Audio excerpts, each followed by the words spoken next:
Hello, আসসালামু আলাইকুম guys. দেখেন গাড়িটা ধান কাটতে গিয়ে কিভাবে এটি গর্তে ফেসে গেল। তারপরে এই যে সোনালিকা ট্রাক্টরটি নিয়ে আসছি টান দেওয়ার জন্য, ওইটি দিয়ে উঠে নাই। তারপরে সেন কাপ আয়না টান দিয়ে উঠাইতেছি। ভাই হারভেস্টার মালিক অথবা ড্রাইভার যারা আছেন, সতর্কভাবে এক জমিতে নামার আগে দেখে শুনে নামবেন, না হয় যে আমার মতো বিপদে পড়তে হবে। ঠিক আছে, তাহলে দেখে শুনে একটা জমিতে ধান কাটবেন।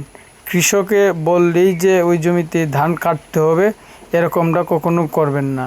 আজকে বিপদে পড়লে কৃষক আপনাকে টাকা দিবে না, আপনার নিজেরই ওই টাকা দিতে হবে, দিয়ে উদ্ধার হতে হবে। এই যে এইখানে আমার অনেকটা টাকা লস হয়ে গেছে, তারপরেও কিছু করার নেই। কৃষক আমার সাথে ছিল, বলতেছি ভাই ওই জমি কাটা যাবে না, বলতেছে না কাটা যাবে। যে এখন বললাম যে ভাই আমি বিপদে পড়লাম, এটার বাকি কে হবে? এখন আর কোনো কথা নেই। এখন যাই হোক, আল্লাহর রহমতে গাড়ির কোনো ক্ষতি হয় নাই, ভালোভাবেই গাড়ি উঠছে। আর এর মাধ্যমে যা হয়েছে তো হয়েছেই।